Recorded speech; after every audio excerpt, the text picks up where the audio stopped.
kami diarahkan ke backup ke PDN 3 itu. Ya, priority. Satu saya mereka.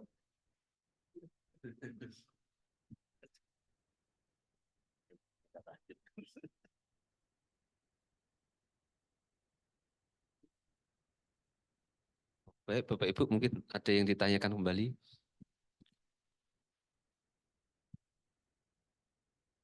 Ya, Bapak Ibu sekalian, termasuk yang di ruang Zoom, mungkin tadi kita sempat terputus ya karena koneksi di hotel ini. Mungkin ada yang mau ditanyakan lagi. Oh, ya, Bapak.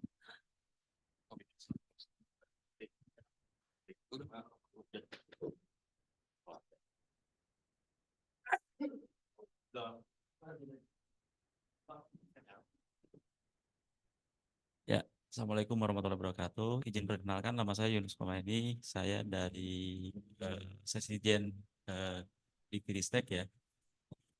Mungkin masih terkait dengan apa namanya itu isu yang memang saat ini lagi hangat ya, dengan kasus terjadinya di PDN ini.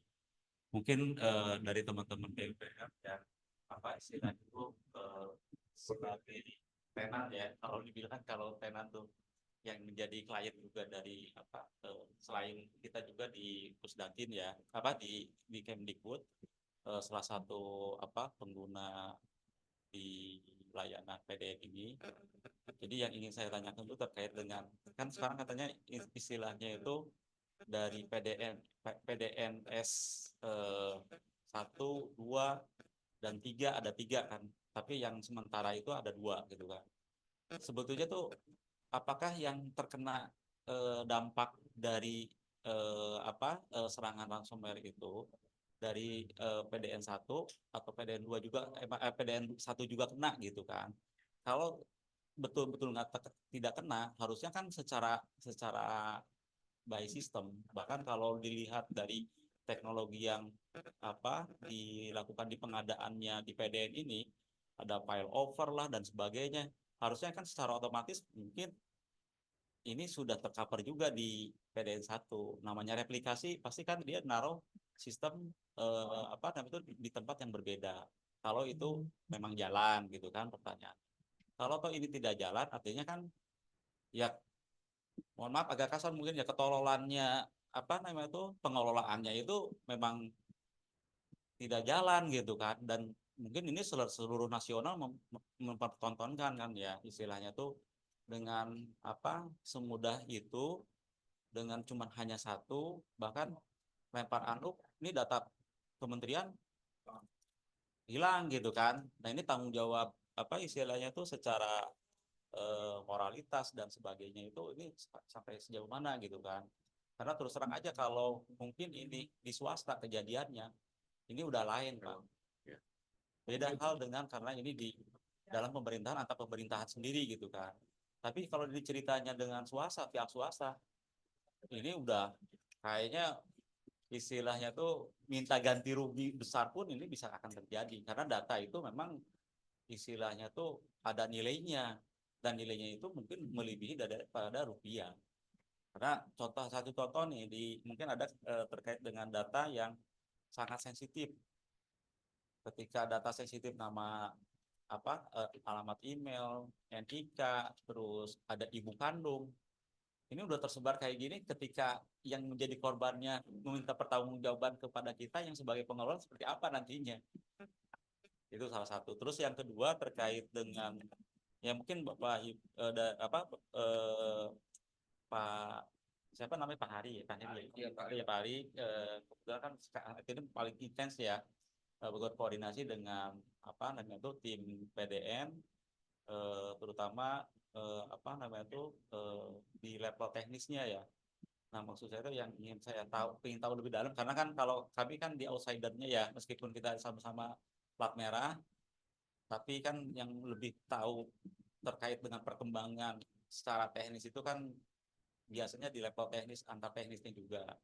Nah mungkin kira-kira apa namanya itu dari 7 layer ROC itu yang diterapkan oleh apa PDN itu level layer OSI berapa aja gitu Pak. Saya ingin tahunya seperti itu dari sisi teknis, terus terkait dengan pengelolaan. Nah, pengelolaan ini sendiri mungkin masuknya ke tata kelolanya Pak ya. Di tata kelolanya itu kebijakan dari PDN terkait dengan baik itu terkait dengan kebijakan untuk migrasi data, backup data, restore data dan sebagainya. Ini ada istilah kalau saya semalam nonton perdebatan terkait dengan tugas dan tanggung jawab, seakan-akan ini dilempar ke semua kementerian. Apakah betul seperti itu Pak dari sisi tata kelolanya? Terima kasih. Mohon izin Pak, ini nomor 4 nih berat nih jawabnya. Nanti Pak Aryo ya. Eh Mana ya? Oke Pak, tadi yang pertama terkait, sebentar sampai lupa saya Pak.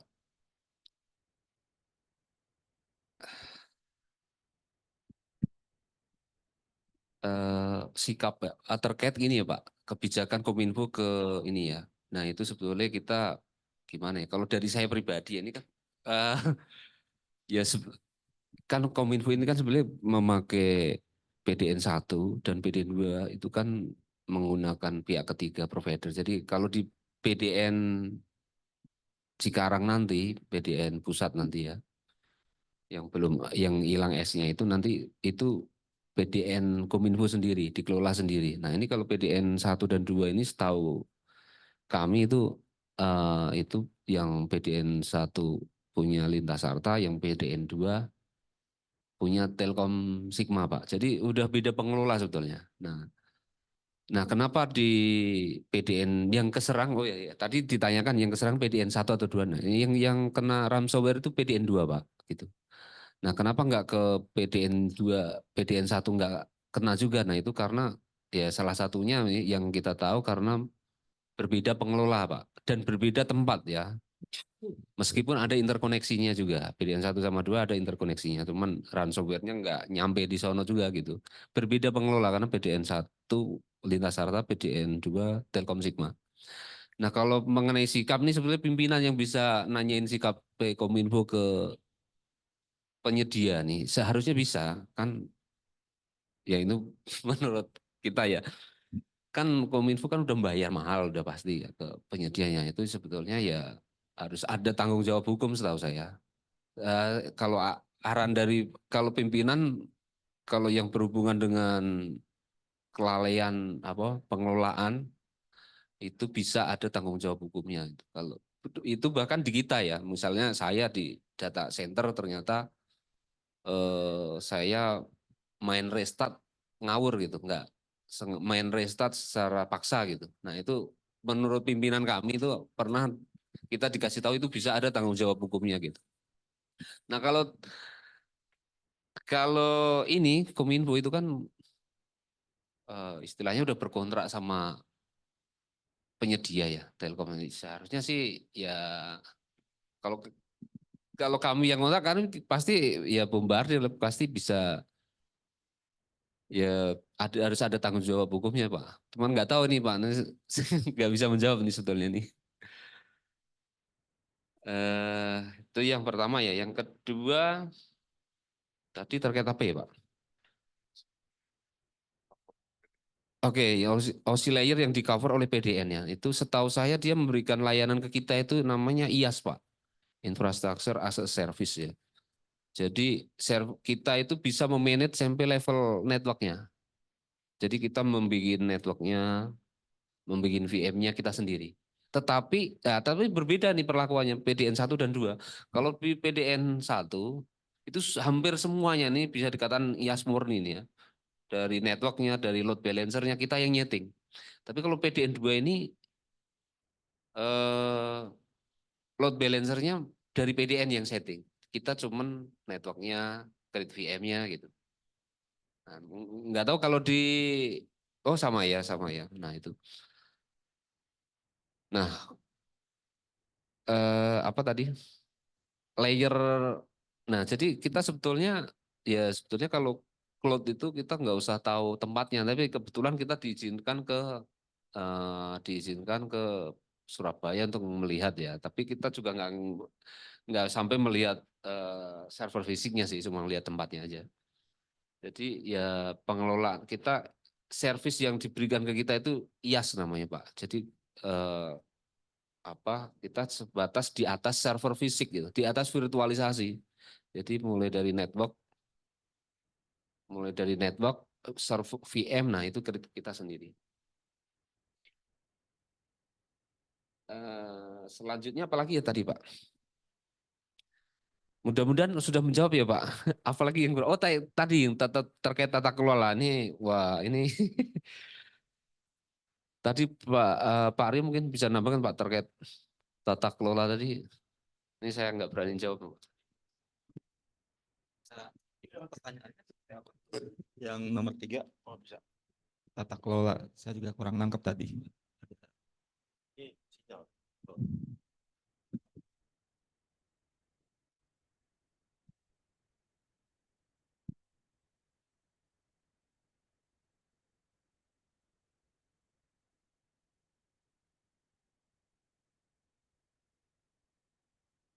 Oh, Pak, tadi apa pertanyaannya? Saya tidak.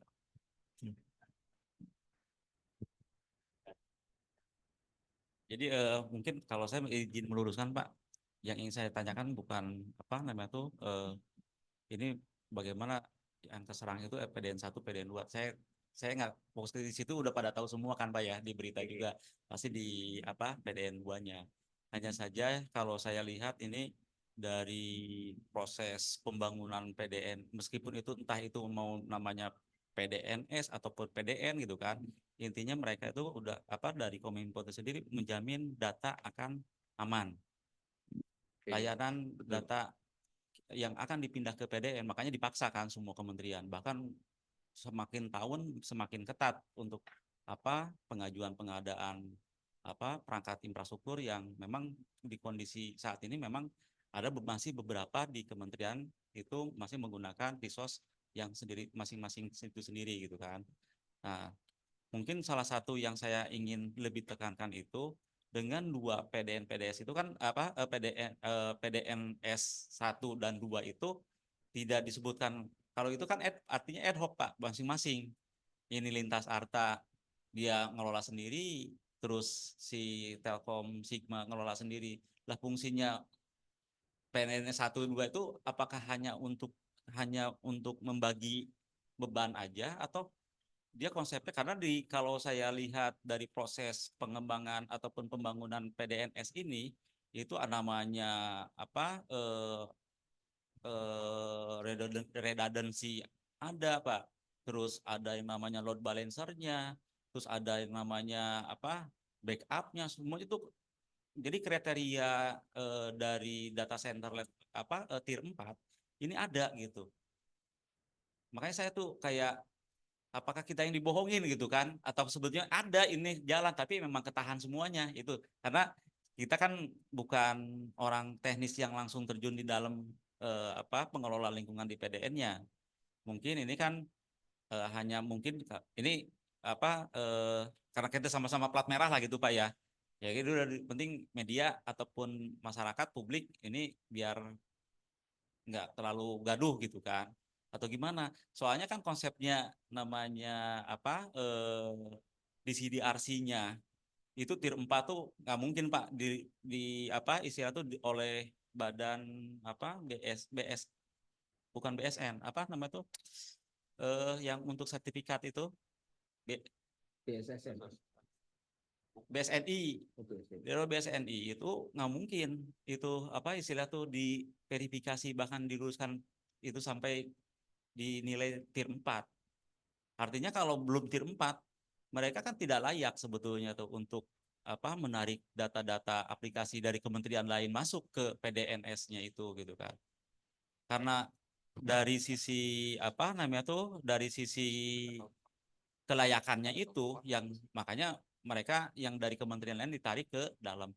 Nah itu yang mungkin sih ingin saya tahu itu kondisi sebetulnya itu yang PDN S1 dengan 2 itu ini fungsinya sebagai apa? Hanya sebagai pendistribusi apa istilah tuh permohonan kementerian itu nanti dilempar, ada yang di PDNS 1 dan PDNS 2, atau memang ada replikasi dan duplikasi backup dan sebagainya, atau redundancy aktivitas aktif-aktif untuk saling mirrornya antara yang site 1 dengan site 2. Itu sih Pak. Terus yang tadi mungkin terkait dengan pengelolaan kebijakan, kadang-kadang kan fakta dengan realita itu memang sangat jauh Pak ya. Iya. Nah, terkait dengan pengelolaan ini. Jadi sebetulnya tuh kita tahu nih yang namanya Kominfo mengeluarkan kebijakan untuk semua terpusatkan untuk kebutuhan data center ini, pasti ada namanya pengelolaannya Pak. Nah, pengelolaan tuh yang maksudnya di sini nanti ketika salah satu contoh dari Bapak tadi, saya diberi keleluasaan untuk membuat PM dan di level networknya. Nah, apakah hanya di situ hanya untuk membuat cuman untuk create subnet IP-nya, atau kita emang IP-nya di portnya sudah ada, terus kita tinggal masukin di PM-nya. Nah, bagaimana terkait dengan masalah segmen level di subnet IP-nya, terkait dengan keamanan nanti di layer networknya dan sebagainya gitu kan. Kalau itu nanti jadi istilahnya itu belum jelas terkait dengan tata kelolanya Pak. Nah, yang dimaksud saya itu nanti tata kelola yang nanti diturunkan nanti di masing-masing pengelola di PDN itu, yang pasti kan nggak mungkin nih Kominfo handle semuanya Pak ya. Pasti ada pembagian tugas dan tanggung jawabnya. Nah, tunggang dan tanggung jawab itu terkait dengan pengelolaan itu seperti apa yang diturunkan dari PDN Kominfo ini ke level kementerian, terutama yang di PUPR gitu Pak. Terima kasih. Oke, izin Pak, mungkin terkait IP dulu ya. Setahu kami penataan tata kelola itu yang kami pahami tentang IP-nya Pak. Jadi IP private cloud PDN yang buat KL itu berbeda-beda Pak. Jadi kalau Kominfo PUPR sudah ditentukan 10 30 sekian. Nah, kemudian KL lain 10 sekian. Nah, itu mereka sudah mendesain sedemikian rupa sehingga jika ada kebutuhan terintegrasi itu tidak ada overlap gitu Pak, overlap IP. Jadi sebetulnya itu tata kelolanya dari segi IP begitu Pak. Jadi sebetulnya PDN itu kan tujuannya bagus Pak ke depannya. Jadi misal ya sekarang ini ada kebutuhan misalnya link Dukcapil.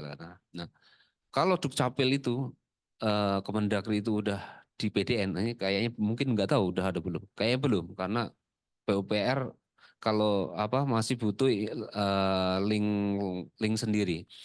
Nah, kalau misalnya ya server Dukcapil itu udah ada sama-sama di PDN. Nah, PUPR butuh link PDN. Nah, itu kita tinggal meminta PDN Kominfo IP PUPR yang sekian tolong konekin ke IP private-nya Dukcapil sekian. Nah, itu sebetulnya begitu, Pak.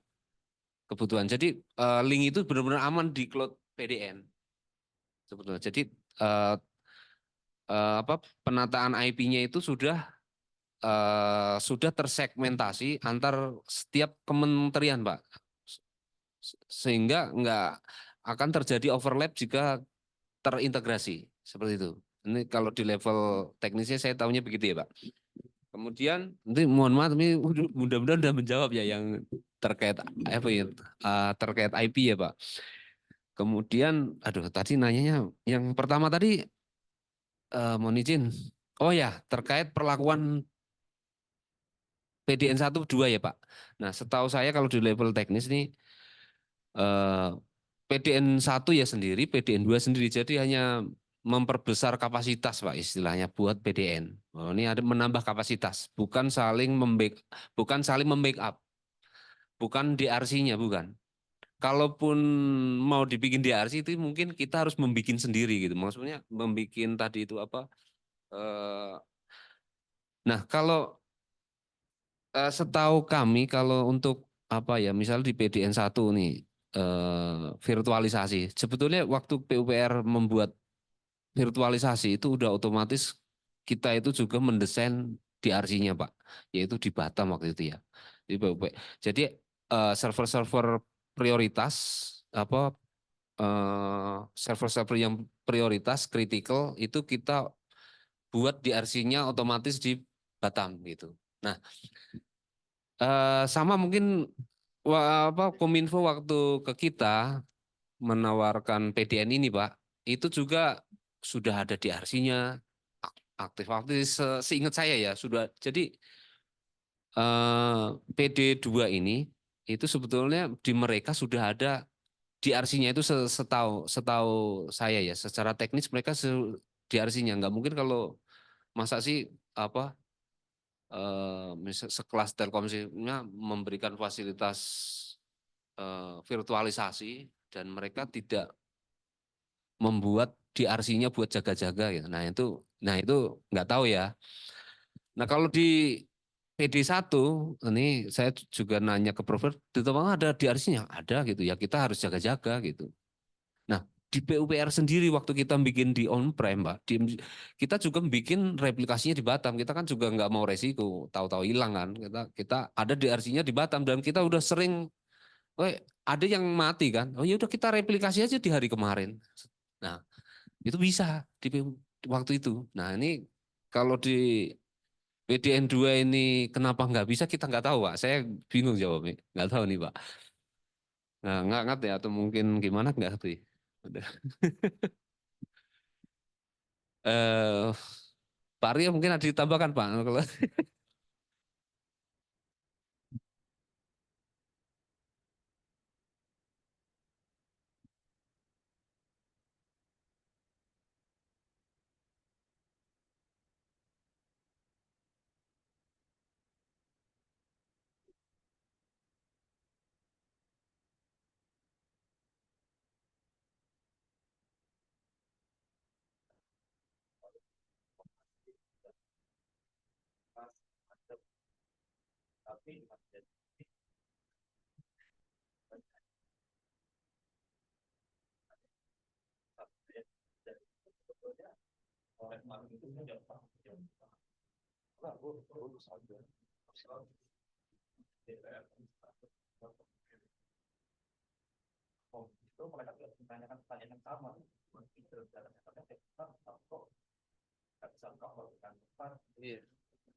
Oke, baik. Sepertinya diskusinya kita harus selesaikan di sini karena sudah menjelang Jumatan ya. Oke, Bapak Ibu sekalian, baik. Oh ya, Bapak Ibu kalau menambahkan ya, kalau saya lebih suka mungkin kita jadi tim teknis ya Pak. Kita bersikap teknis ke tuntutan teknis ke PDN itu seperti apa? Nah itu kita sebetulnya perlu kekompakan. Jadi kalau Kemendikbud mau seperti apa, PUPR seperti apa, biar sama gitu ya. Oh kita nuntut misalnya DRC-nya mana harus dites dulu. Nah itu kita juga menyamain ini bener nggak kemarin kan bilangnya ada setiap PDN ada DRC-nya. Lah ini kok datanya kok bilang kok bisa hilang semua, DRC-nya juga nggak ada gitu kan. Nah, seperti itu Pak. Mungkin termasuk di level pimpinan, kalau pimpinan kita menekan tanggung jawabnya seperti apa, nah mungkin Kemendikbud mau nuntutnya gimana, PUPR nuntutnya gimana, nah itu mungkin perlu kekompakan Pak kayaknya. Maunya juga begitu Pak gitu. Oke, terima kasih Bapak Ibu. berarti kita mesti bikin apa? Asosiasi ASN pekerja IT. Benar-benar.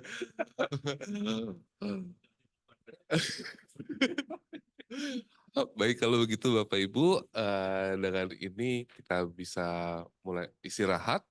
Terima kasih untuk Bapak Ibu yang ada di lokasi dan juga yang ada di ruang Zoom. Nanti kita lanjut lagi 13.30. Terima kasih. Untuk panitia, ada yang mau diumumkan?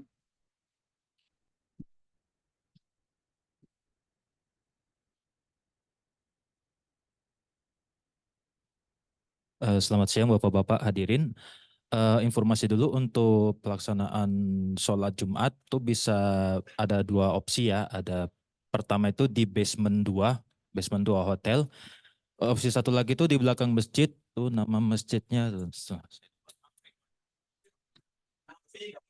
Oh, di belakang hotel masjidnya.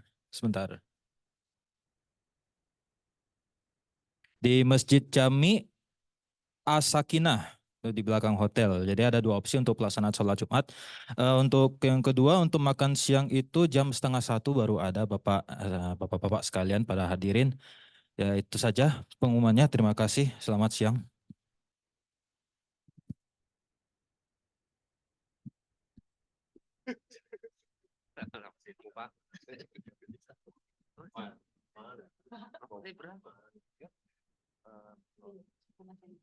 Pak David.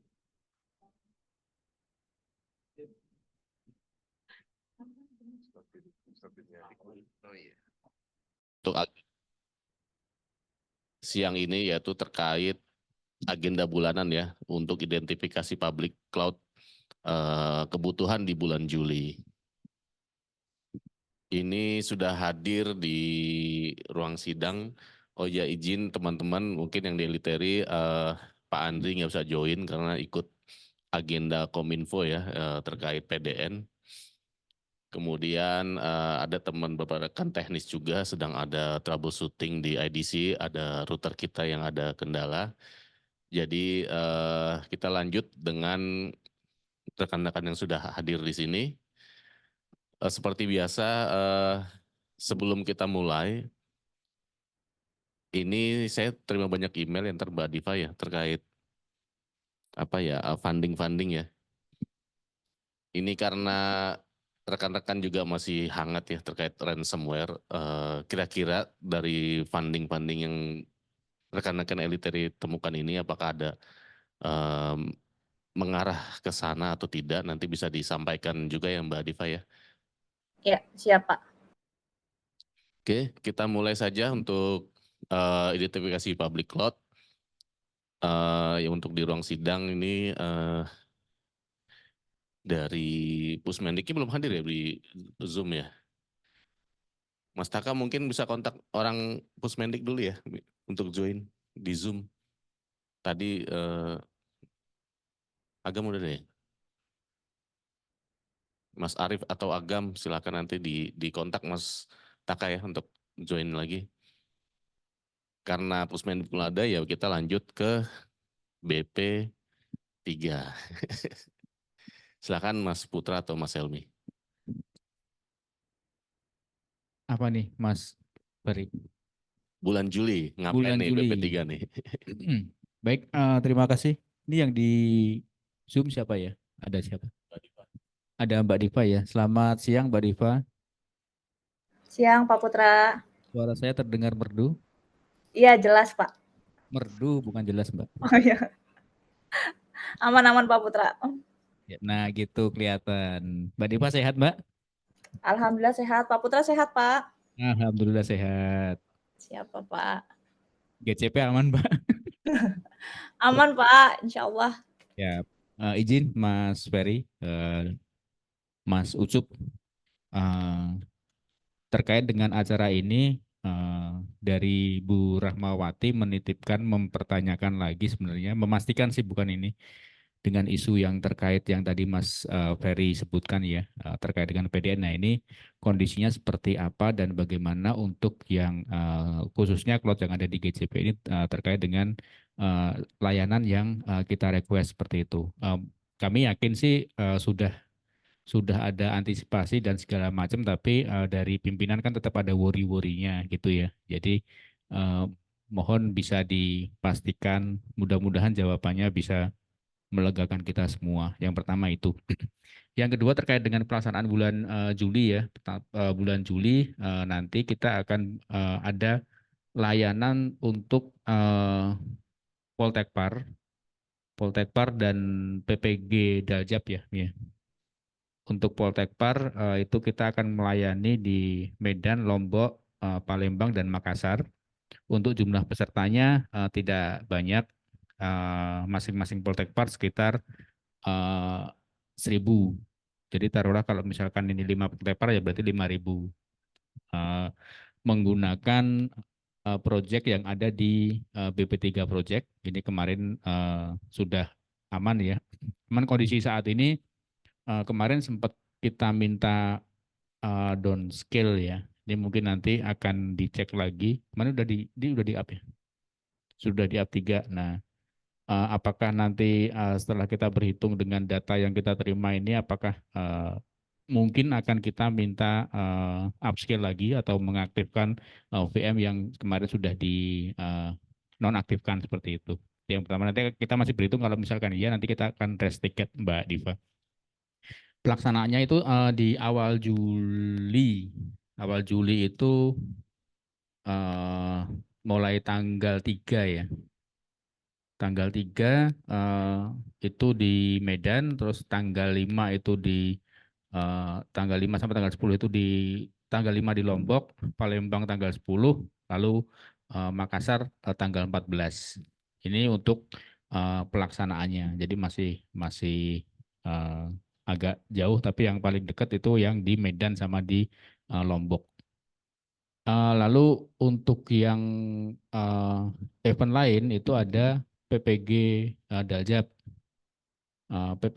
PPG ya, PPG Prajab maupun Daljab. Kalau yang Prajab saat ini kita masih proses untuk ada kegiatan atau agenda untuk UKIN atau uji kinerja, di mana kemarin sudah dilakukan upload peserta, data peserta sudah masuk, lalu ini proses penilaiannya. Proses penilaiannya itu di UKIN rencananya sampai tanggal 12. Sekarang sampai tanggal 12 Juli. Ini nanti ada proses penilaian untuk dokumen yang diupload di uji kinerja, yaitu di project Project BP3 PPG. Lalu ini untuk yang besok itu hari Sabtu Minggu ya. Ini mungkin Mas Agam ada nggak di Zoom? Belum ada. Nah ini hadir.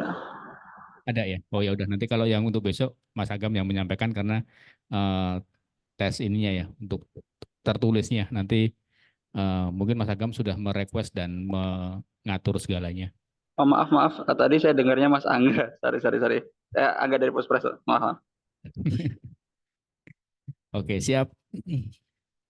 Lalu untuk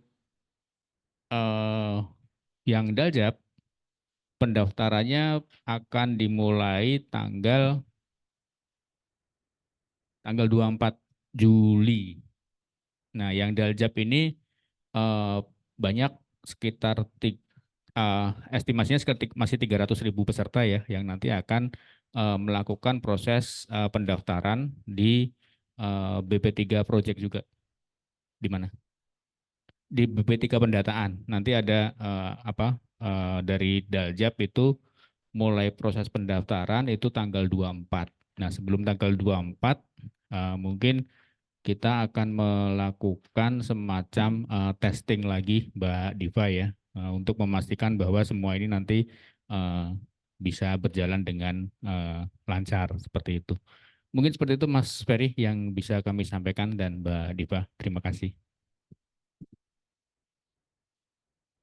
Ya, terima kasih Mas Putra. Jadi kalau awal dari Mas Putra BP3 yaitu sama ya, mungkin bisa diberikan pencerahan nih Mbak Diva terkait isu-isu yang di GCP.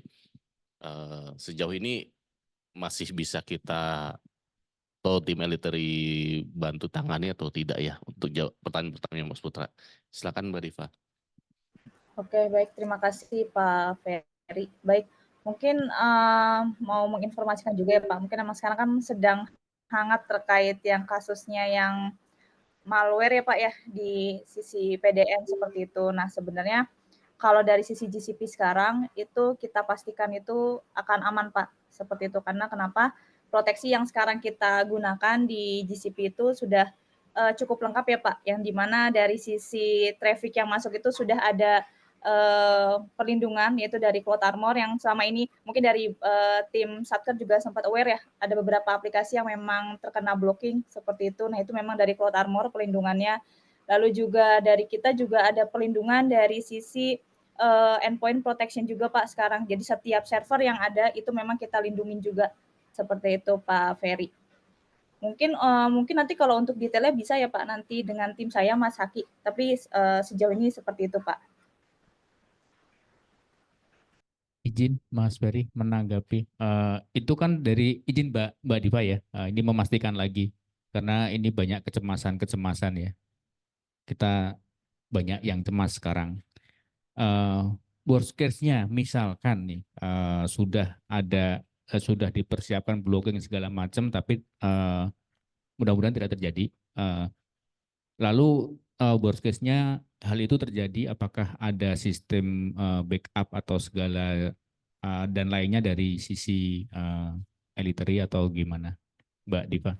Oke, siap Pak. Ya, untuk backup dari kami sendiri pun sampai sekarang sudah running ya Pak. Memang otomatis sudah running Pak dari setiap VM. Seperti itu Pak Putra. Jadi memang kalau backup itu memang salah satu hal yang mandatori juga ya Pak Putra ya untuk kita terapkan. Yang dimana memang jaga-jaga di luar dari concern dari sisi security juga Pak Putra. Misalnya pun ada hal yang memang terjadi, misalnya ada miskonfigurasi dan lain sebagainya, itu memang yang kita lebih kita jadikan rollback plan itu dari sisi backup Pak Putra, dan sekarang sudah jalan semuanya di platform di GCP Pak Putra. Seperti itu Pak. Baik, terima kasih Mbak Diva. Sama-sama Pak.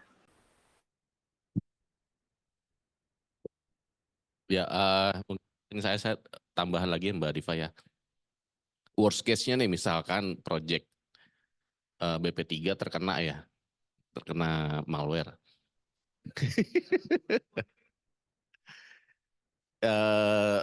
Akan merembet ke project yang lain nggak?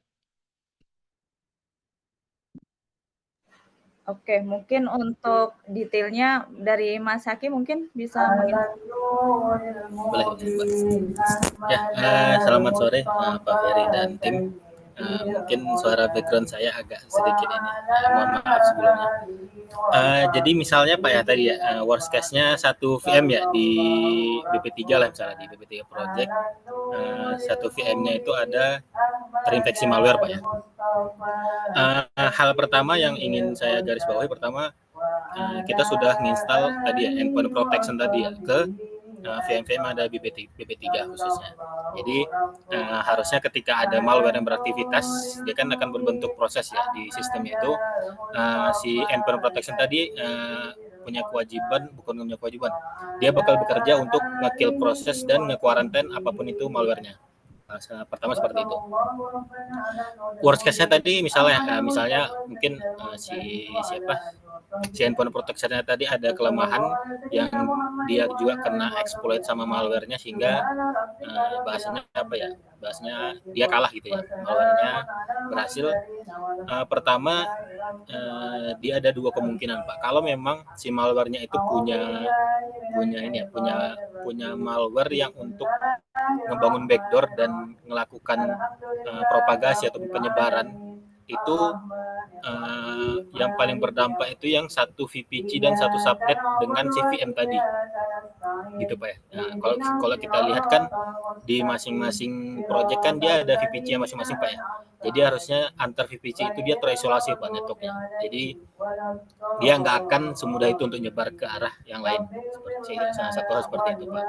Yang kedua ya tadi ya, kalau memang dia satu VPC dan dia beda subnet, itu pun isolasinya masih jalan Pak. Dalam artian selama tidak ada yang menjembatani antar subnet itu, ya yang terinfeksi ataupun terafeksi oleh si malware itu ya hanya VM-VM yang ada di satu VPC dan satu subnet yang sama. Seperti itu Pak. Paling itu Pak ya, yang paling worst case-nya itu kalau misal dari segi kita melihat cara kerja si malware. Paling begitu Pak Ferry. Baik, terima kasih informasinya rekan-rekan Eliteri. Jadi ya mungkin satker yang sudah hadir juga sudah ya terkait security yang ada di GCP. Ya mudah-mudahan ini berjalan dengan baik sehingga tidak ada serangan yang bisa tembus lah di GCP. Kemudian tadi dari Mas Putra juga menjelaskan bahwa bulan Juli ada Poltekpar sekitar 3.000 orang ya, sama PPG Daljab. Dan nanti untuk yang upscale-nya untuk Poltekpar ini ya biasalah open ticket ya Mas Putra ya. Kalau untuk krusial di bulan Juli BP3 ini belum signifikan ya untuk Juli ya. Kalau PPG tadi berapa? Sekitar? Untuk PPG Daljab, pendaftaran itu di tanggal 24 Juli itu 300.000. Nah ini yang banyak. Itu. Juli 300.000. Daljab, abang. Yang hitung duit itu pusing. Iya, langsung dimasukkan ke itu. Oke, itu aja ya Mas Putra ya? Iya, betul. Siap Mas. Baik, terima kasih atas informasinya. Kita lanjut ke Puspres ya, Mas Angga ya, sudah join di Zoom. Silakan Mas Angga. Iya, baik. Terima kasih Pak Ferry. Konten nggak bisa hadir di ruangan, jadi lewat Zoom. Untuk Postpres sendiri, sebenarnya sejak bulan kemarin kami lebih banyak concernnya ini dari sisi keamanan ya, terutama keamanan informasi. Kemarin juga dapat dapat pertanyaan sebenarnya dari BSSN, apakah SIMT ini sudah memenuhi unsur-unsur yang standarnya BSSN. Nah, kemarin kami coba cari regulasi terkait itu, lalu dapat. Kemudian kami juga sempat undang juga dari tim Pusdatin ya untuk bantu untuk akses aplikasi SIMT itu dari secara keamanan informasi informasi data ya. Nah, untuk penggunaan bulan Juli masih sama, belum ada perubahan karena PPDB juga sudah mau selesai, jadi sebenarnya tidak ada lonjakan yang membutuhkan tambahan resource. Cuman memang kami mungkin perlu tambahan dari sisi keamanan. Kemarin juga sudah komunikasi sama Mbak Diva, kita mau pasang SSL rencananya di Cloud SQL-nya SIMT.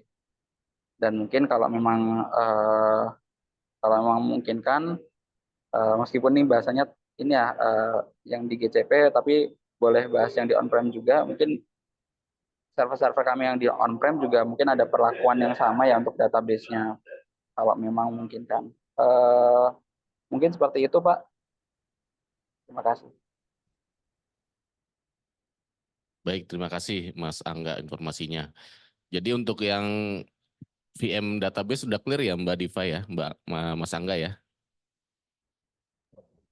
Kemarin kami udah bersurat ya, kemarin udah Zoom juga sama Pak Dharma, diinfokan bahwa diminta untuk mengajukan surat permohonan interkoneksi antara database SIMT dengan Pusdatin. Udah kami ajukan beberapa hari yang lalu, cuman saya belum cek lagi apakah sudah ditandatangan apa belum, karena SINDE juga down ya.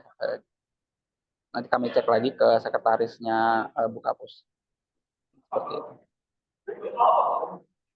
Baik.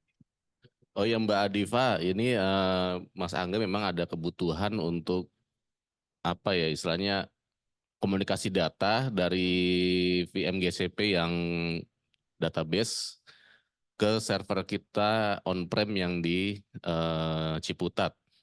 Karena kan kita sudah ada interkoneksi ya Mbak Diva ya, GCP dan on-prem kita. Ini kalau kita teknis-teknis ke Mbak Diva aja atau gimana untuk testing-testingnya nanti? Iya, nggak apa-apa Pak Ferry, nanti ke saya aja. Atau enggak nanti bisa dibuatkan grup aja Pak Ferry. Nanti saya invite juga tim teknis saya ke situ Pak. Oke, siap. Itu aja ya Mas Angga ya? Iya tadi ngomong soal grup PA sebenarnya sudah disampaikan juga di Zoom, cuman memang belum kami bikin, segera mungkin kami bikin. Oke, siap. Terima kasih Mas Angga untuk informasinya. Berarti untuk Puspres bulan Juli juga tidak ada istilahnya upscale ya, karena masih bisa dengan spesifikasi yang existing. Lanjut ke Mas Ferry, izin menambahkan ada yang kelewatan. Oh silakan Mas Putra. Ini mohon maaf sebelumnya, ini ada yang kelewatan lagi. Rencananya di bulan Juli ini tanggal 5 sampai tanggal 7 Juli itu kita ada simulasi untuk kampus Merdeka. Lalu untuk pelaksanaannya tesnya di tanggal 8 sampai tanggal 12 Juli. Jadi simulasi tanggal 5 sampai 7, untuk tesnya 8 sampai 12 Juli. Juli ya. Juli bulan depan. Hah? Apanya? Bulan depan apa sih? Juli simulasi 5 sampai 7 Juli. Lalu pelaksanaannya 8 sampai dengan 12 Juli. Juli itu pesertanya 50.000. Lalu akan menggunakan ini mungkin nanti kita akan menggunakan yang di SBH ya. SBH itu apa sih? Di project BP3 project juga.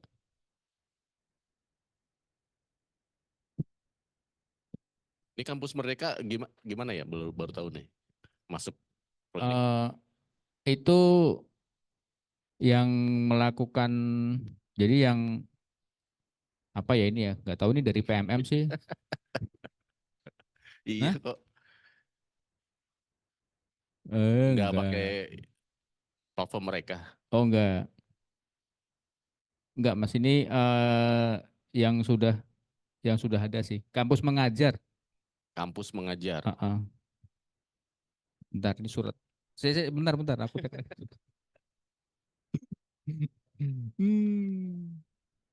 Program kampus mengajar, bukan kampus Merdeka, salah. Kampus mengajar akan minta pelayanan untuk numerasi, survei kebinekaan dan VCAT. Ini tiap tahun memang kita melayani ini sih. Sudah ada ininya. Projectnya udah ada kan ya? Sudah ada, tinggal nanti tanggalnya tadi 5 sampai 7 itu simulasi, 8 sampai 12 pelaksanaan, lalu jumlah pesertanya 50.000. Ya. Hitung cup.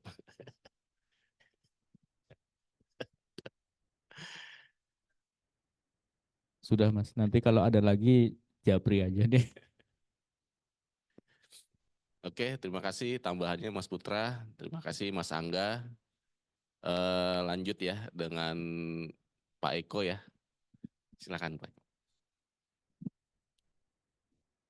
Bismillahirrahmanirrahim. Assalamualaikum warahmatullahi wabarakatuh. Izin Bapak Ibu sekalian, terkait server public cloud dari BPTI kami laporkan. Nanti akan dijelaskan secara teknis.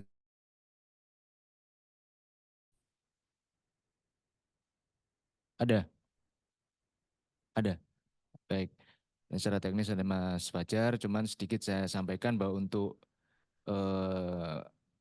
kebutuhan public cloud bulan sebelumnya, alhamdulillah berjalan lancar. Jadi ada beberapa domain server yang perlu perancangan SL, kemudian di bulan ini sudah 2 kali mengalami status 504, mohon dibantu, itu sebabnya apa ke pihak Elitery. Dan karena di bulan ini cukup padat agenda-agenda ajang talenta di BPTI, jadi mohon terus dipantau, karena kalau tidak salah bulan ini ada yang memerlukan server, ada O2SN, ada OSN, yang mungkin perlu apa namanya perhatian lebih dari Elitery. Selanjutnya Mas Fajar mungkin bisa menambahkan terkait teknis yang di BPTI terkait kebutuhan di bulan ini. Silakan Mas Fajar. Oke, terima kasih Pak Eko, Pak Ferry, dan tim Pusdatin yang saya hormati. Mohon maaf atas tidak bisa hadiran saya di lokasi. Insya Allah sudah dihadiri oleh Pak Eko. Terkait posisi cloud, laporan cloud yang ada di BPTI, so far sampai ke akhir bulan Juni ini semua berjalan dengan lancar dan alurnya sudah mulai landai. Kami pun kemarin di laporan sebelumnya sudah coba memitigasi dan melaporkan ke tim Elitery untuk beberapa server nanti sudah bisa di downscale jika penggunaannya sudah lagi tidak masif ya. Kemudian kemarin terkait yang tadi Pak Eko sampaikan ya, yang ada di server SMK itu ada 2 kali laporan dengan kasus 504. Nah, terkait hal ini sudah dinaikkan utilitasnya, tapi saya belum tahu nih masalahnya kenapa nih. Mungkin tim Elitery bisa menginfokan kenapa bisa seperti ini dalam 1 bulan ya, bahkan dalam waktu 1 minggu 2 kali ada error code 504 gitu. Apakah itu dari sistemnya sendiri kah, ataukah memang infranya yang harus di upscale? Ya ini kemudian untuk kemarin ada permasalahan juga di Satria Data. Ya. Untuk di Satria Data tiba-tiba penggunaan dianggap sudah hampir limit dan harus upscale. Kemarin juga sudah kita open tiket, namun beberapa kali masalah ini sering terjadi. Nah, dan belum ada report nih. Kemarin saya sudah coba confirm juga ke Mbak Diva, minta tolong Mbak, ini reportnya kenapa ya, untuk menjadi alasan kami membuka tiket untuk menaikkan utilitas yang sudah ada gitu. Nah mungkin itu aja, dimohon dibantu untuk ada apa sih sebenarnya kok dalam waktu 1 minggu ini bisa sampai 2 kali servernya error gitu. Nah isu yang tadi disampaikan juga ya soal PDN, itu langsung Kepala BPTI, PLT, itu kemarin pun langsung menelepon saya, menanyakan kemudian apakah harus kita punya server sendiri untuk membackup server yang sudah disematkan di Google Cloud.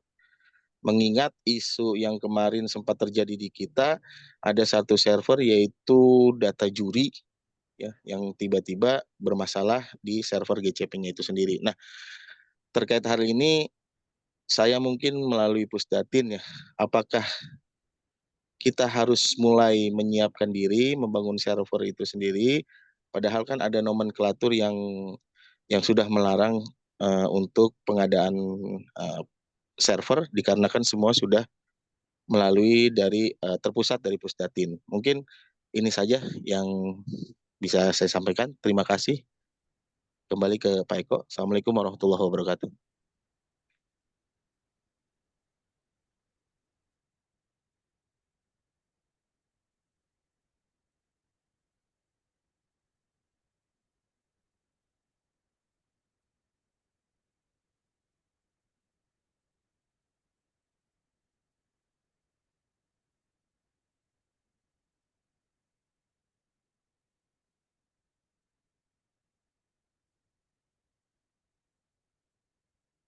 Baik, terima kasih Pak Eko dan Mas Fajar.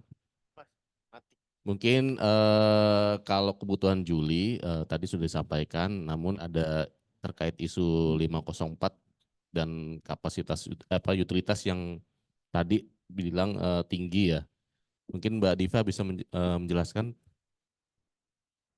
Oke, terima kasih Pak Fajar atas informasinya, Pak. Mungkin ada beberapa hal yang saya ingin tanyakan ya, Pak, dan juga nanti akan informasikan juga.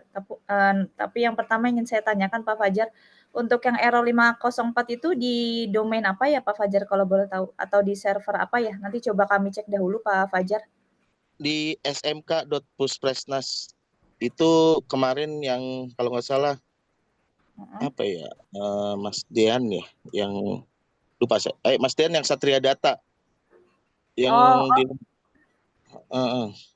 nggak ada yang di forum kita tuh yang antara Eliteri dengan Puspresnas itu kan di tanggal 7 dan di tanggal 10 gitu ya ada laporan error 504. Oke Pak, 7. Kalau yang di SMK ini Pak di tanggal 7 coba nanti kita cek dulu ya Pak Fajar ya, karena kalau yang kita flashback dari yang kemarin aktivitasnya lebih dominan di Satria Data ya Pak Fajar ya kemarin ya Pak? Soalnya seperti itu, apa dia masuk ke eventnya Satria Data juga atau beda Pak Fajar? Kalau yang Satria Data yang kemarin Mas Dian juga yang Mbak Diva menyarankan di upscale. Nah itu juga kan reportnya kita belum dapat ya. Kenapa? Karena apakah itu dari programmingnya sendiri yang memaksa untuk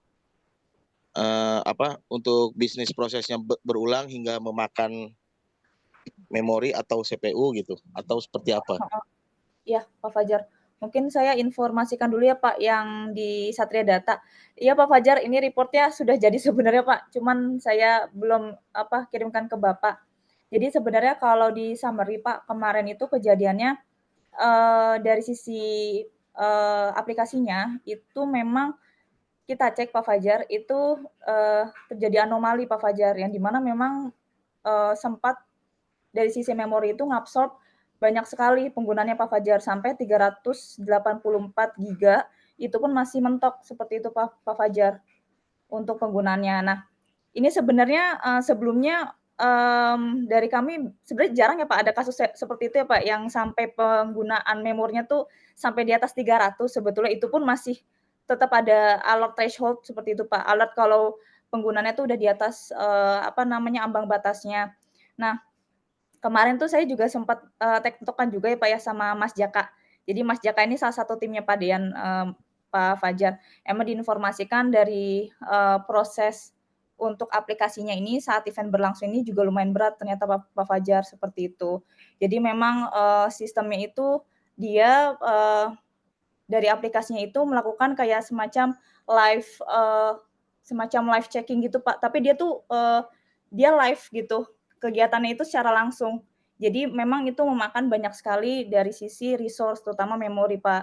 Nah, kemarin tuh kita juga udah sempat sarankan, Pak, ke Mas Jaka, mungkin sebelum ada event besar, kayak kemarin itu berlangsung, kan kemarin juga kan kondisinya masih di satu server ya, Pak Fajar, maksudnya di server biasa. Kalau memang kegiatannya atau aplikasinya itu dirasa berat, itu bisa diinformasikan ke tim Eliteri dulu, Pak, biar kita akses terkait resource-nya yang ada di GCP.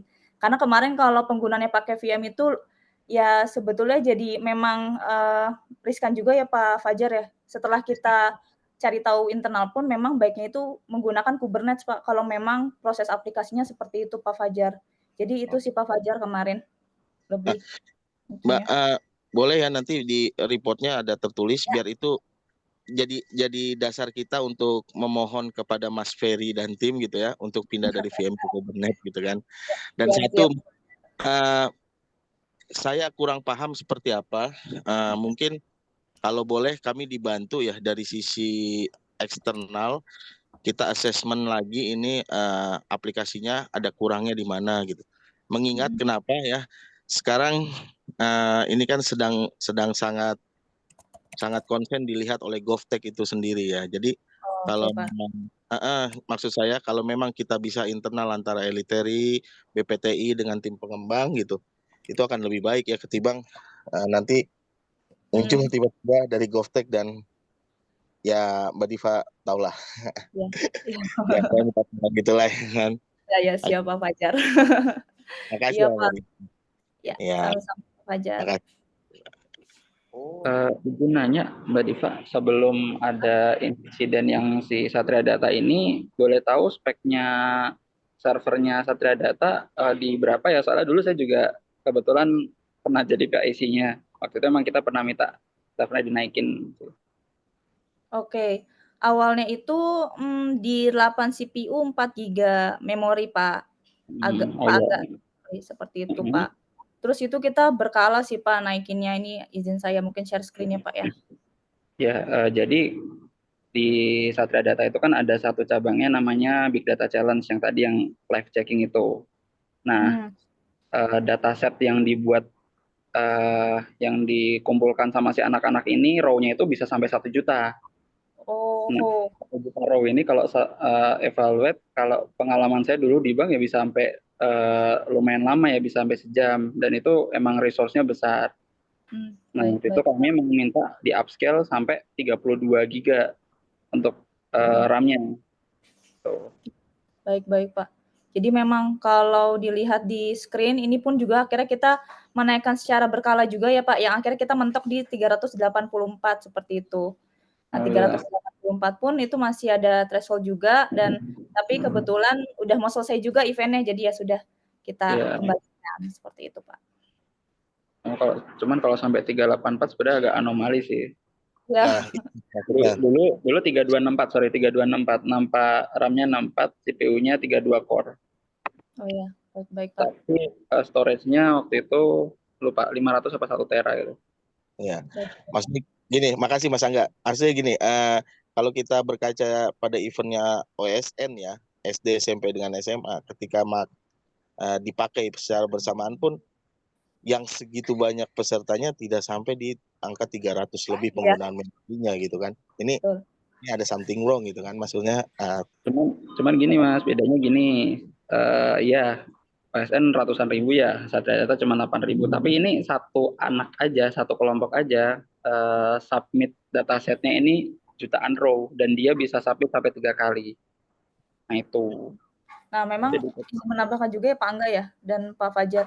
Dan di OSN ini memang udah pakai yang OSN SMP ya Pak ya, itu masih pakai VM juga ya Pak Fajar ya? Tapi kan OSN SMP sudah pindah ke production ya Pak, NPK production ya? Iya. Oh iya, siap. Mas Angga. Oke, siap. Makasih Mbak Diva. Makasih Mas Angga. Ya, siap Pak. Terima kasih kembali.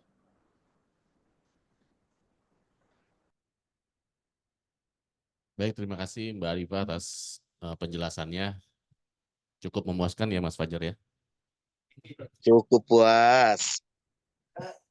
Ya, karena ini sudah join dari Pusmendik, induknya BP3, kita lanjut ke Pusmendik ya, Mas Arief.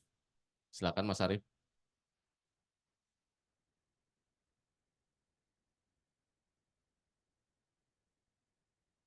Mas Arief. Ya Mas, cari tempat sebentar ya Mas.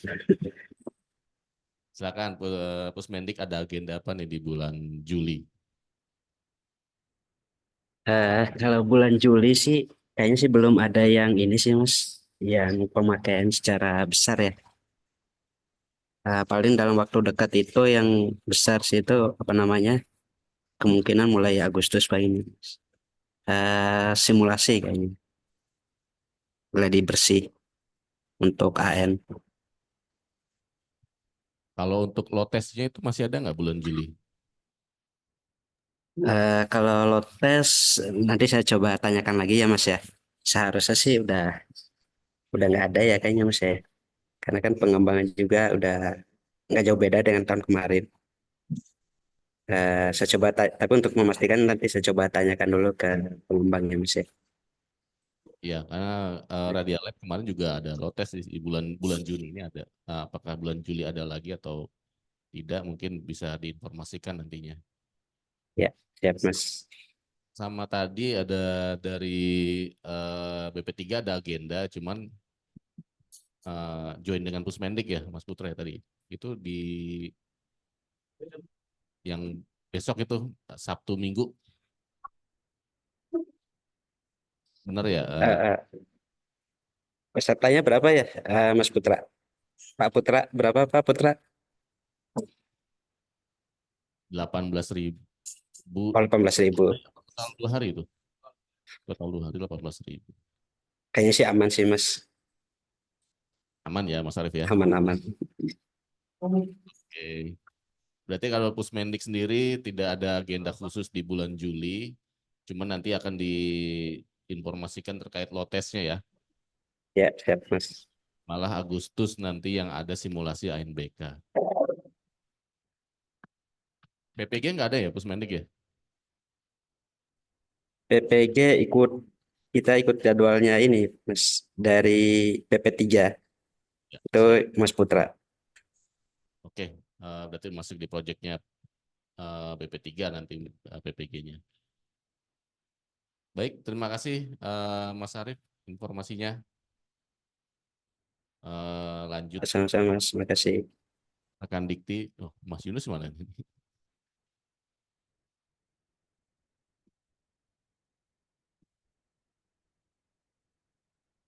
Atau Mas Wahyu di Zoom ada nggak?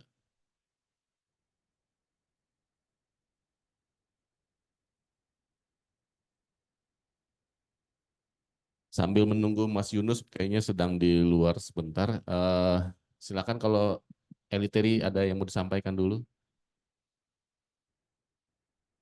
Baik. Kalau dari kami sebenarnya belum ada hal yang ingin didetailkan ya Pak Ferry. Cuman tadi sempat state saya di konsentrasi pertama ya Pak terkait yang beberapa report dari tim Eliteri sudah laporkan terkait security. Mungkin bisa diinformasikan Mas Haki sekarang Mas? Gimana tadi Mbak? Sorry Mbak. Yang terkait finding yang sudah dilaporkan sama tim security di email Mas Hak. Bisa boleh baik. Pertama saya ingin menginfokan terkait tadi ya kita kan udah ngepasang endpoint protection ya ke arah VM yang instance yang VM ataupun yang GKE di Belajar ID yang non-platform khususnya itu belum ada lagi alert yang muncul dalam artian ya belum ada anomali yang terjadi di sisi security deteksi malware lah seperti itu. Adapun kemudian kemarin kita ada alert di SCC terkait adanya web scanning di 2 proyek Puspresnas dan BP3 sudah kami kirimkan lewat email dan itu merupakan pemberitahuan saja dari kami Bapak Ibu sekalian karena itu merupakan hanya merupakan web scanning bukan DDoS, bukan serangan DDoS, jadi hanya berupa web scanning dari satu IP antara IP Bangladesh atau Cina, itu IP itu, dan sudah kami blok di sisi Cloud Armor. Jadi kalaupun seandainya dia mau melakukan scanning lagi, itu harusnya sudah keblok oleh Cloud Armor. Jadi sudah resolve lah case ini. Paling seperti itu, Mbak Diva. Oke Mas, terima kasih. Mungkin dari tim Satker ada yang mau ditanyakan atau Pak Ferry mungkin ada yang mau dikonfirmasikan mungkin? Security. Terkait yang tadi blocking IP ya. Iya Pak. China tadi ya. Kan, iya betul. Tapi BP3 nggak ada isu kan ya atau blocking ini, Mas Putra? Yang laporan dari Eliteri kan ada macam scanning dari IP, bad IP sih dari China, kemudian blocking oleh firewall BCP. Maksudnya IP tersebut emang nggak ada pengaruh dari BP3 kan? So far kan?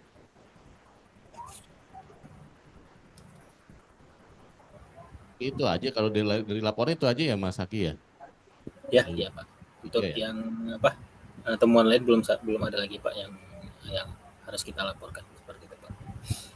Oke.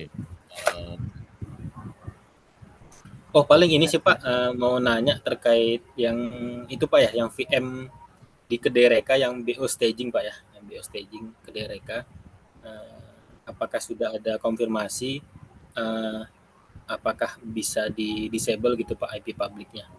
Karena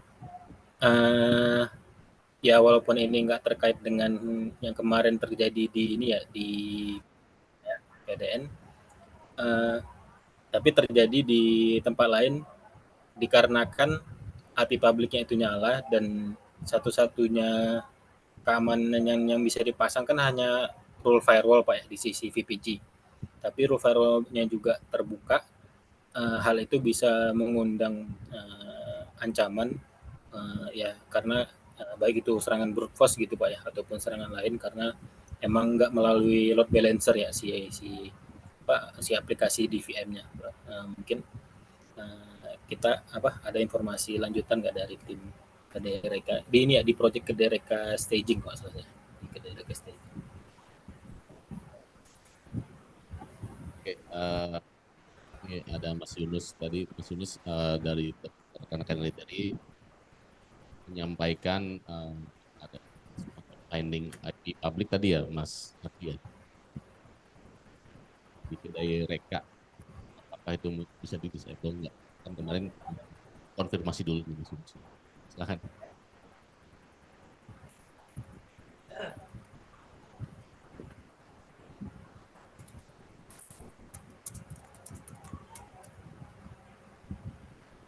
Terima kasih. Assalamualaikum warahmatullahi wabarakatuh. Yang rekan-rekan saya baik yang di ruangan, izin terkait dengan ditemukannya IP publik ya terbuka ya. Ini kemarin saya sudah berkoordinasi dengan PIC-nya dan sekaligus dengan pengembangnya. Bahkan saya konfirmasi juga ke Mbak Rifa ya. Koordinasi selanjutnya akan dilakukan. Tentunya pada dasarnya itu dipersilakan tapi jadi ya itu dilakukan teknologi IP. Hanya saja kemarin itu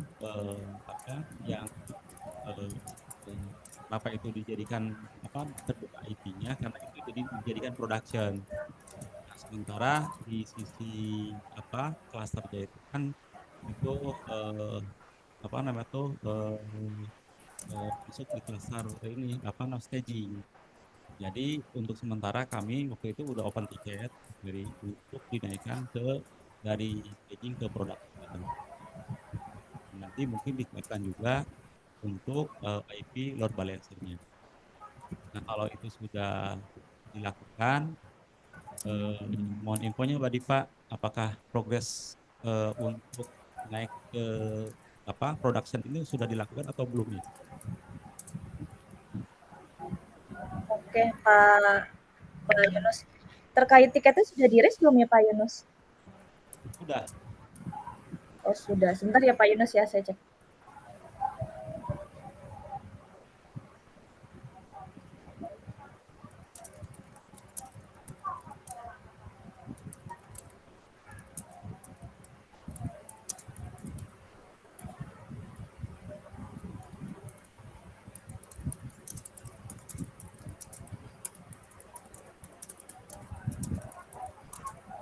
Pak Yunus, izin kalau saya lihat dari percakapan terakhir, Pak.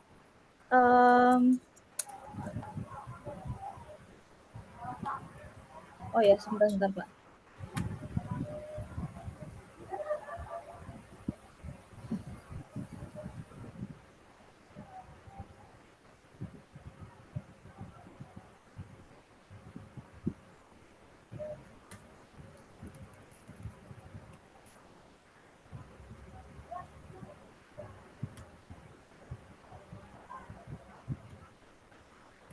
Pak Yunus, izin ini coba saya cek internal dahulu ya, Pak. Ini saya lihat juga tiketnya sudah ada, Pak. Ya, baik. Ya, Pak. Makasih, Pak.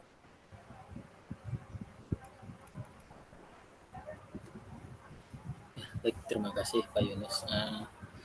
Izin Pak Ferry tadi menambahkan Pak ya, bahwa selain temuan web scanning tadi ke arah BP3 dan Postpresnas dari IP Cina tersebut yang sudah kami blok di Cloud Armor, kemarin juga kita menginformasikan adanya nama alertnya itu bad IP ya. Jadi ada IP address dari luar itu yang mencoba connect ke arah VPN-nya si dari di project BP3, dan sudah kami bantu blok baik itu baik itu koneksi ingress ataupun egressnya. Jadi kemarin sempat ada satu kali attempt gitu kayak scanning gitu dari IP luar gitu ke arah si VPN instance-nya di BP3, dan sudah kami remediasi dengan menutup blok memblokir di sisi firewall-nya. Itu mungkin tambahan dari kami Pak ya, pakai temuan-temuan yang sudah ada. Baik, terima kasih Mas Haki untuk informasinya. Dan tadi untuk API Public mungkin nanti dicek lagi untuk tiketnya Mas Yunus ya, karena udah request Baik, untuk naik staging. Mas Yunus, kalau bulan Juli ada tambahan nggak dari?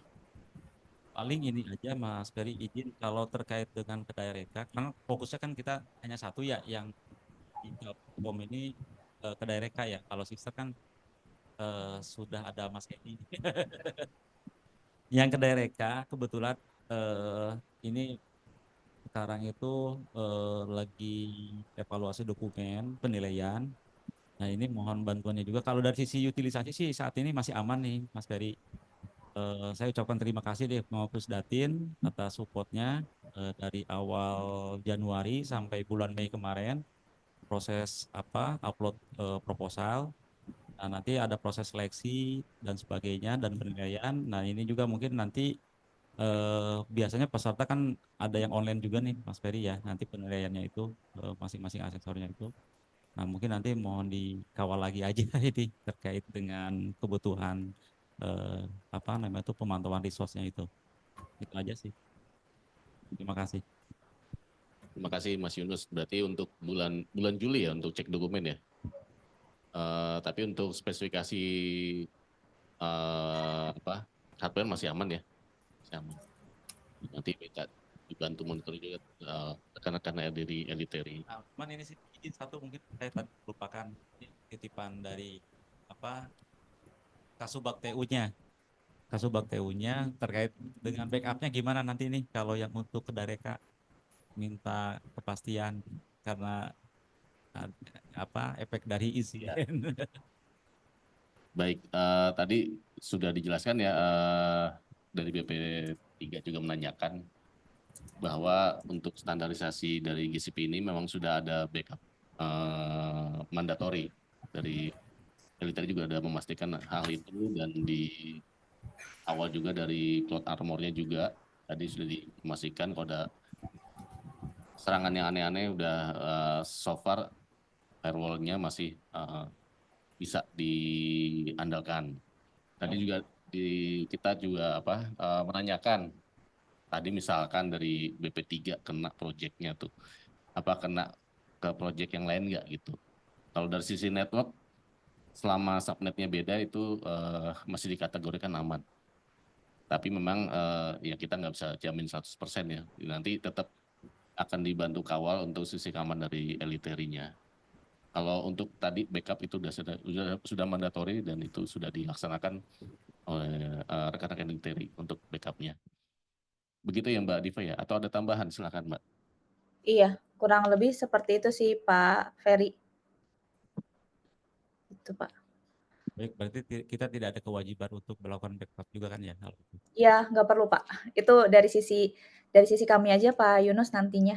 Seperti itu Pak. Untuk backup memang full responsibility dari sisi eliteri Pak, yang memegang dari sisi infrastruktur. Seperti itu Pak Yunus. Baik, terima kasih Pak. Ya, sama saya Pak. Pak Yunus izin Pak, terkait yang tadi tiket Pak. Tadi saya baru baca kembali. Ini status tiketnya itu pending Pak, karena kan kemarin saya sempat konfirmasi ya Pak terkait implementasinya ini butuh downtime Pak Yunus, karena kan kita mau take out si IP public ini ya Pak. Worry-nya ini yang IP public yang sekarang terpasang itu masih digunakan Pak dari sisi aplikasinya atau dari sisi developernya Pak, kayak gitu. Nah mungkin kemarin terakhirnya itu lagi dikoordinasikan ke tim developernya Pak ya. Untuk sekarang sudah ada informasi belum Pak Yunus? Ya, ini izin Bu, saya juga tanya ini kira-kira hari apa gitu kan, tanggal berapa untuk take down. Ini belum masih dikoordinasikan dengan tim ininya karena Oh memang iya, boleh Pak. aplikasi yang sudah naik ke production, tapi meski secara sistemnya, akan tetapi kan dari sisi infrastrukturnya ini kan masih di posisi staging ya Bu ya. Betul Pak. Nah, baiknya ada ini enggak solusi alternatif lain nih Mbak Diva kira-kira? Karena dari sisi sistem ini kayaknya nunggu selesai ini proses kegiatan dari Kedaireka Bu. Dan juga saya belum tahu nih agenda untuk bisa downtime-nya ini. Mungkin ada nggak kira-kira solusi alternatif? Oke Pak.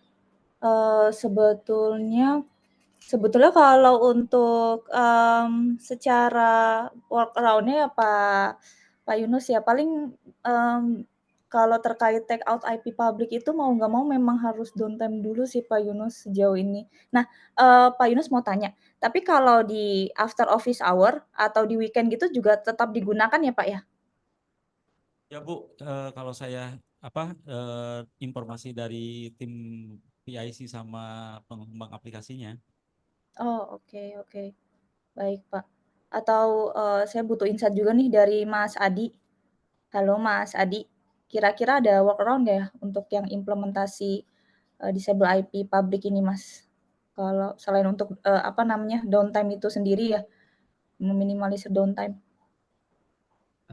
Diminimalisir bisa sih. Tes. Oke, kecil ya Mas Adi suaranya ya?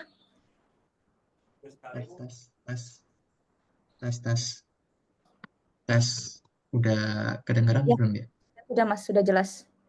Oke. Untuk kalau tidak ada downtime sebenarnya tidak bisa Pak, tapi kalau diminimalisir masih bisa. Sebelumnya izin bertanya juga Pak, untuk VMBO staging ini IP publiknya dipointing oleh domain atau tidak ya Pak? Jadi mengaksesnya melalui domain seperti itu. IP public. Kalau nggak salah sih nggak pointing domain sih Mas. Oke Pak, mungkin kalau begitu bisa diminimalisir dengan cara kita buatkan dulu load balancer-nya. Setelah itu baru kalau load balancer-nya sudah ready, kita take out IP public-nya Pak. Tapi tetap akan ada downtime sih Pak. Kalau nggak gini aja mungkin Mas, nanti kira-kira biar tidak downtime-nya tidak terlalu lama, nanti IP yang akan dijadikan untuk load balancer-nya itu diinfokan ke kami aja. Kita jadi udah booking IP dulu. Nah nanti entah itu nanti dari sisi sistemnya dan sebagainya dibuat alternatif ketika IP yang satu di take down, yang satunya lagi masih aktif kan ya? Iya, betul Pak. Jadi dalam server itu kita config 2 IP. Iya, bisa Pak, seperti itu. Itu kali Mas Ferry. Terima kasih Mas Ferry. Mas Adi kalau downtime sendiri berapa lama sih? Kira-kira cuma estimasinya sekitar 5 menitan saja sih, Pak. 5 menit nggak bisa Mas Yunus downtime. Bisa kalau 5 menit mah. Oh bisa. Oh. Apalagi jam tengah malam, nggak berasa udah Oh. kayak gitu. Ya tengah. Eksekusi aja kalau.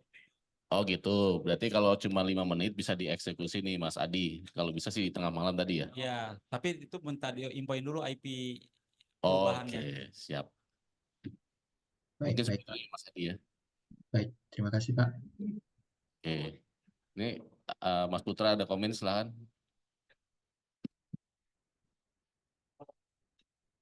Apanya? Satu aja mungkin. Izin Mas Ferry, saya jadi ingat lagi menambahkan terkait dengan backup tadi. Mungkin saya kelewat ya.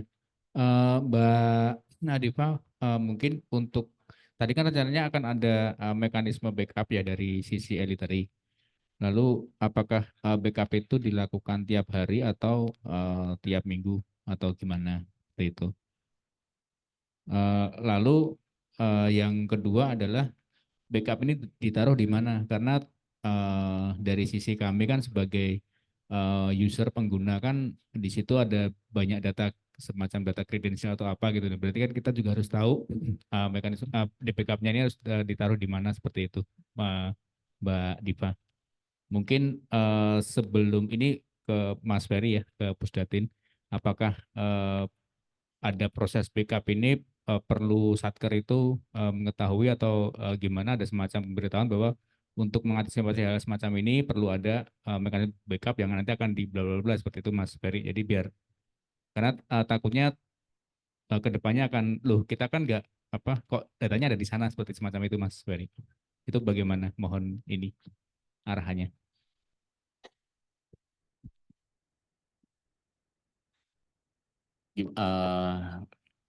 Bisa diulang Mas Putra di backupnya? Ya, yang pertama mungkin untuk mekanisme backupnya ini dilakukan berapa di jam berapa dan tiap hari atau gimana? Oke. Yang kedua backupnya ini ditaruh di mana seperti itu. Dan apakah perlu dari kami ini harus mengetahui bahwa oh ternyata layanan yang dari Satker itu ditaruh di GCP ini akan di backup di mana? Seperti itu kan di situ terutama ini untuk data-data yang SNPMB dan lainnya itu kan kredensial sekali, jadi harus kami juga harus tahu ketika di datanya itu takutnya ya dari terutama dari kami kan terutama yang SNPMB ya dan Bang Soal terutama itu kan sebenarnya yang mengelola dari tim SNPMB. Tapi kalau nanti ternyata ada mekanisme proses dan backup dan segala macam dan dari kami belum tidak mengetahui kan jadi kami yang ditanyain seperti itu Mas Ferry. Apakah nanti ada dari Pusdatin itu bersurat memberitahukan bahwa nanti ada mekanisme ini yang harus seperti ini, di backup kemana, apakah ada semacam persetujuan atau gimana, seperti itu Mas Ferry. Oke, berarti mungkin terkait SOP backup-nya itu sendiri ya. Kalau untuk SOP backup yang on-prem ini kan di luar GCP, mungkin nanti bisa masuk ke GCP juga. Itu sedang kita coba buat karena terkait isu ini kan berarti kan backup itu menjadi mandatori ya. Tapi kalau dari arahan Bu Sesjen dan staf khusus Menteri untuk backup mandiri yang ada surat edaran dari Kominfo itu bukan maksudnya mandiri per Satker. Jadi kalau arahan Bu Sesjen, Pusdatin harus menyediakan sistem backup untuk mengcover semua production yang ada di Satker-Satker. Nah, itu untuk yang on-prem ya. Kalau untuk GCP sendiri, mungkin Mbak Diva bisa jelaskan apakah ini ada di region lain atau di luar backupnya kan kita juga belum tahu nih, Mbak Diva. Silakan Mbak Diva. Oke Pak Ferry.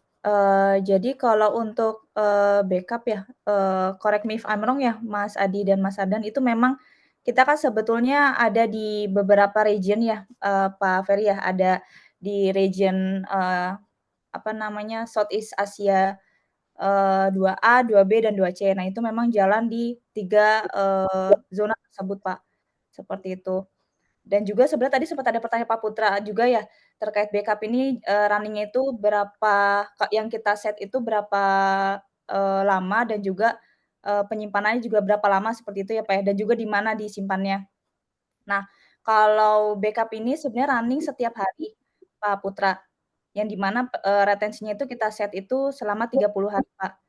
Jadi backup itu dia akan bertahan datanya selama 30 hari dan di mana penyimpanannya itu ada di Google Cloud Storage kita, Pak, karena dia akan berbentuk dalam snapshot. Seperti itu, Pak Putra. Nah, mungkin dari Mas Ardan mungkin mau menambahkan, Mas, dari sisi Google? Iya, izin Mbak Diva, Bapak-bapak sekalian.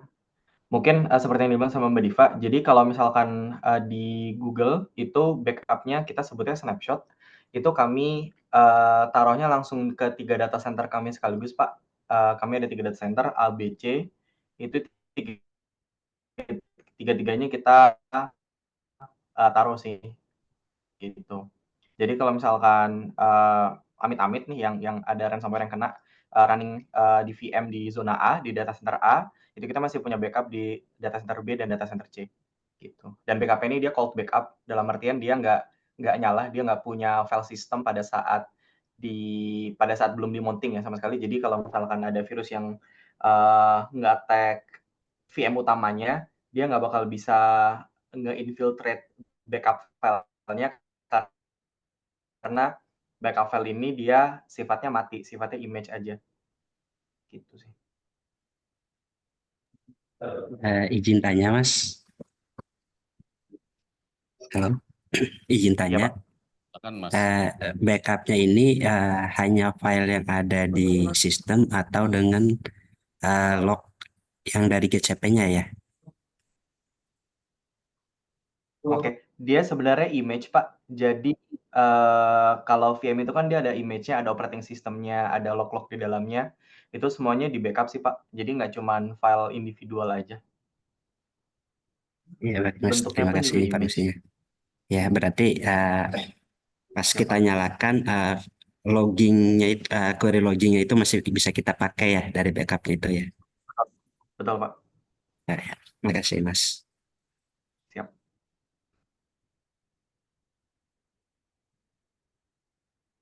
Menjawab Mas Putra? Atau mau tanggapan? Berarti di cloud storage-nya di kita ya. Oh iya.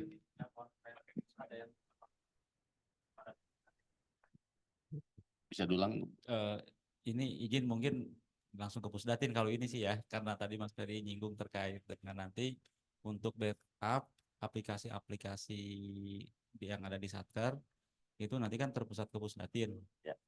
Nah, yang saat ini yang saya kelola ini terkait dengan Predikti itu backupnya ke Pusdatin atau gimana? Yang saat ini gimana yang Predikti?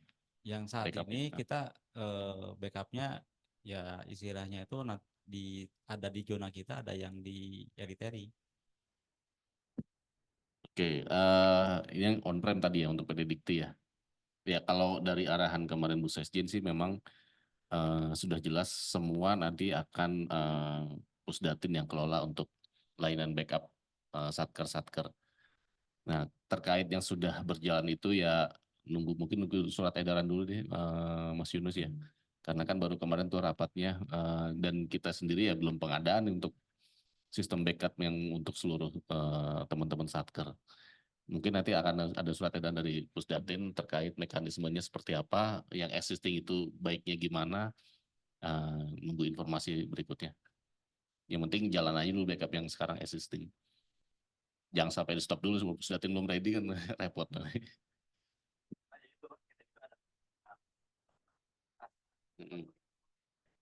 Iya.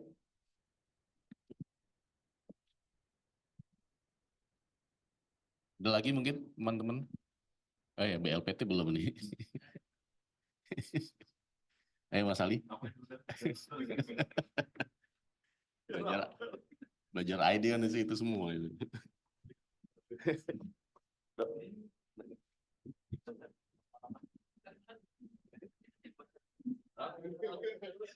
Udah. Enggak, BLPT sih karena memang nggak terkait infra secara langsung gitu.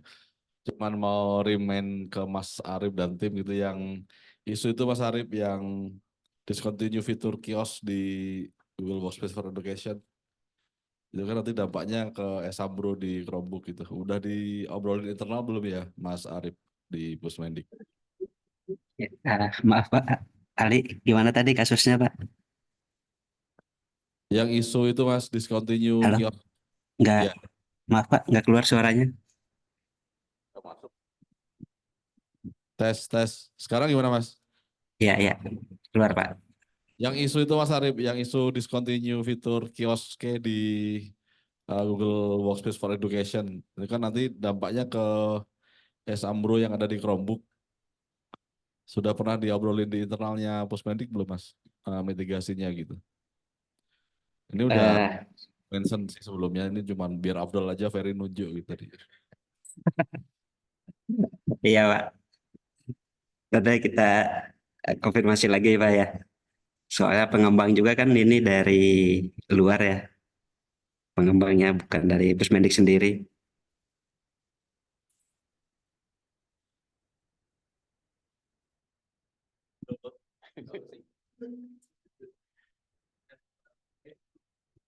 Oke, terima kasih rekan-rekan semua. Mungkin yang belum konfirmasi Mas Yusuf nih. Gimana? Nggak usah. Ya, karena pimpinan belum ada, kita laporan ke Mas Yusuf ya. Untuk kebutuhan rekan-rekan Satker di bulan Juli, mungkin yang lebih banyak tadi dari BP3 ya. Untuk bulan Julinya, kalau Puspres juga belum ada yang signifikan. BPTI malah kebanyakan isu tadi di bulan Juni dan sudah disampaikan oleh Mbak Diva terkait isu-isu tersebut. Pusmendik juga bulan Juli masih tergolong landai ya, mungkin nanti bulan Agustus yang tadi ada asesmen, simulasi asesmen. Dikti sendiri isu di IP public untuk dinaikkan ke staging, insya Allah nanti tengah malam mungkin bisa dieksekusi, dan utilitas aman, dan agenda di kedai reka ya cek dokumen untuk di bulan Juli. Kalau secara utilitas sih harusnya masih bisa tercover nih Mas Yusuf. Jadi untuk bulan Juli ya tadi dari BP3 yang lebih banyak aktivitasnya. Demikian Mas Yusuf yang bisa saya sampaikan. Silakan kalau menanggapi. Enggak saya, masih cukup ya. Baik, terima kasih rekan-rekan semua, terima kasih tim Eliteri. Kita cukupkan untuk identifikasi public cloud bulan Juli. Terima kasih sekali lagi. Kita akhiri ya. Wassalamualaikum warahmatullahi wabarakatuh. Waalaikumsalam. warahmatullahi wabarakatuh. Terima kasih Terima kasih semuanya. Bapak Ibu. Silakan panitia pengumuman. Tidak asik ada di atas dia bagus ini. Luar biasa.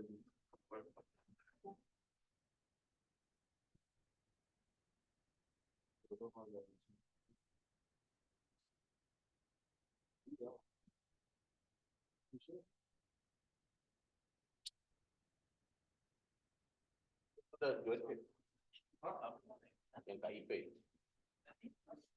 Wih, jadi gue dapat. KIP udah GCP loh.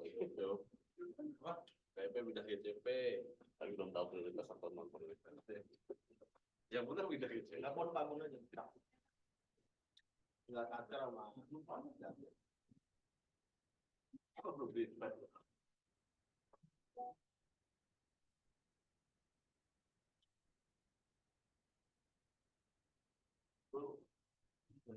sporadisnya para user KIP itu di semua medsosnya apapun.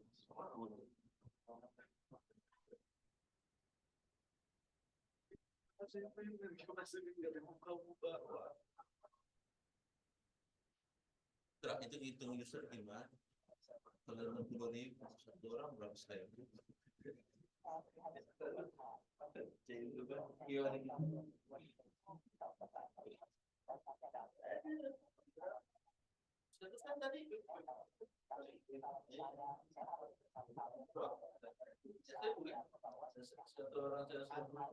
Kira-kira Narsis berapa menit? Terus gitu. Baru gue bisa tahu. Yuk, kalau coba nembak kok.